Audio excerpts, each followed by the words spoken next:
Hello students, welcome to US Foundation. Myself Dr. Vikas.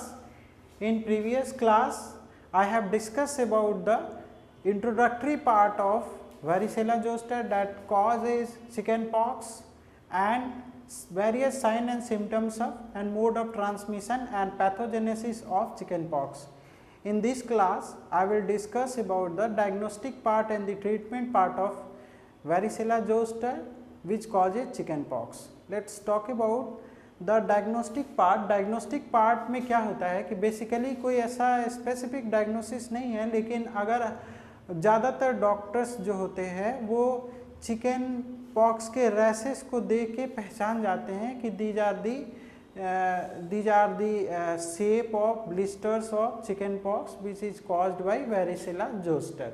और अगर उससे भी वो क्लियरली डिमार्केट नहीं होता है, ऐसे डिमार्केट हो जाता है, अगर नहीं हो पा रहा है तो ब्लड कल्चर कर सकते हैं या साथ ही साथ सीबीसी वगैरह का चेक करके कुछ ना कुछ पता लग जाता है कि ये जो है वो वेरिसेला जोस्टर इन्फेक्शन है.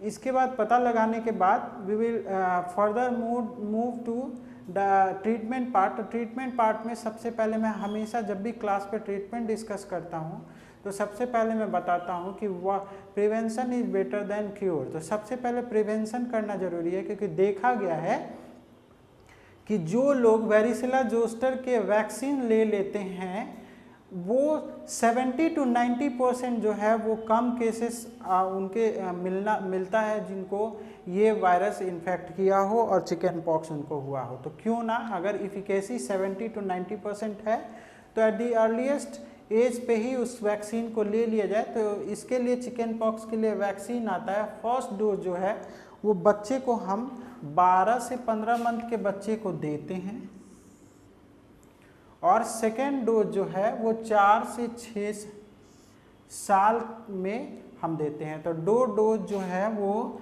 लगता है चिकन पॉक्स के लिए और ये डोज देने से 70 to 90% जो है ये इफिकेसी प्रोवाइड करता है बच्चे को और उसको इन्फेक्शन की संभावना कम होती है. पहले के ज़माने में ये फेटल डिजीज हुआ करता था क्योंकि ये कॉम्प्लिकेटिंग स्टेज पे जाता है तो बहुत ही दिक्कत देता है. तो उस केस में वैक्सीन नहीं था तो बहुत प्रॉब्लमेटिक कंडीशन था.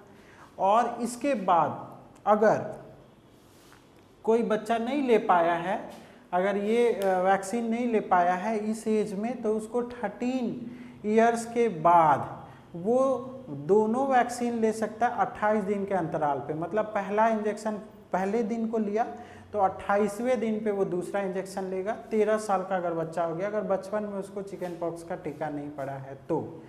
इसके बाद प्रिवेंशन के बाद हम अगर फिर भी पेशेंट को कभी अगर हो गया तो हम क्या करेंगे, तो सबसे पहले ब्लिस्टर बहुत ही ईचिंग होता है, बहुत ईच करता है, तो उसको ईच नहीं करना है. उसको एक जगह ईच करिएगा, उसके वायरसेस आपके नेल्स में रहेंगे और फिर आप दूसरी जगह ईच करिएगा तो वो वहाँ पे इन्फेक्शन कॉज करेंगे. तो उसको ईच नहीं करना, उससे पानी निकलता है, उसमें वायरसेस होते हैं, फिर दूसरी जगह वो ट्रांसमिट होता है.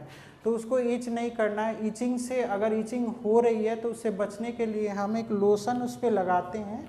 ऐसे जनरली गांव के लोग उस पर नारियल तेल या कपूर तेल मिला के लगाने का प्रीफर करते हैं या फिर नारियल पानी लगाते हैं ताकि दाग ना हो. लेकिन सबसे अच्छा है कैलामाइन लोशन. कैलामाइन लोशन आता है जिसको हम उसके लीजन पे लगाएंगे तो उसमें इचीनेस नहीं आएगी और वो जल्दी से हील करेगा. साथ ही साथ अगर जैसे क्या होता है इसमें कफ वगैरह और बहुत ज़्यादा ईचिंग गले में भी होती है और हमारा सोर थ्रोट हो जाता है, जैसे कि मैंने बताया लिम्फ नोड में स्वेलिंग आती है, तो उस केस के लिए हमको एक सिरप बेनाड्रिल यूज करना पड़ेगा ताकि हमको कोई चीज़ हम आराम से खा पाएँ.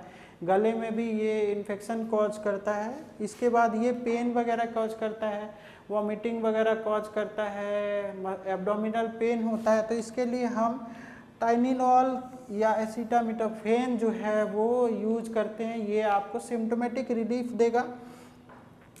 और कोई और एंटी इंफ्लामेटरी ड्रग या कहे कि एंटी एलर्जिक ड्रग भी हम देते हैं. लोराटाडीन जिसको कैलेट्रिन से आता है, बहुत ही कॉमन ड्रग है जो कि यूज किया जाता है. कैलेट्रिन ड्रग जो कि मेनली कॉम्पोजिशन इसका लोराटाडीन होता है या फिर एक और बहुत ही अच्छा काम करने वाला इस वायरस पे जो है एंटी एलर्जिक है वो है ज़िरटेक जिसको बोलते हैं, जिसमें सेट्रिजिन कॉमनली होता है।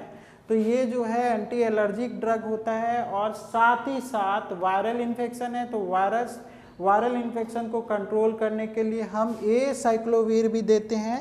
एसाइक्लोवीर अब जोविरैक्स या सिटाविक करके भी कंपनी में आता है और ये साइक्लोवीर का हम डोजेज चलाते हैं। बेसिकली यही ट्रीटमेंट पार्ट है। साथ ही साथ कुछ चीज़ों का ध्यान देना होता है, वॉश करना है तो ऐसे एंटीसेप्टिक ये सॉप वगैरह का यूज करें जिससे वो ज़्यादा फैले ना, और जो भी पेशेंट है अगर उसके थ्रू दूसरे को ना हो ये चीज़ें, उसके लिए उसको अपने जो भी चीज़ें वो यूज़ करता है पर्सनली वो चीज़ वो खुद यूज करेगा। जैसे कि सॉप, शैम्पू या जो भी पेस्ट वगैरह यूज कर रहा है, ब्रशेस यूज कर रहा है, वो दूसरा ना यूज करे। टॉवल जो यूज करता है वो खुद यूज करे क्योंकि उसके थ्रू ट्रांसफ़र हो सकता है। जब भी वो स्नीज कर रहा है या कफ ले रहा है तो मुंह पे हाथ रख के करे।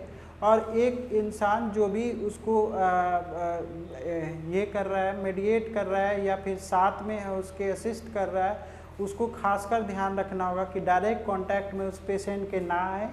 और कभी कभी ये कॉम्प्लिकेटिंग स्टेज में जा सकता है तो अर्ली डायग्नोसिस बहुत ही इम्पॉर्टेंट है। इन सारी चीज़ों को करके पेशेंट को आइसोलेट रख के आप अपने और अपने फैमिली को इस वायरस से आप बचा सकते हैं। That's all from this class. We will further detail discuss करेंगे कुछ अदर डिजीजेज और टॉपिक को। That's all from my side. Thank you.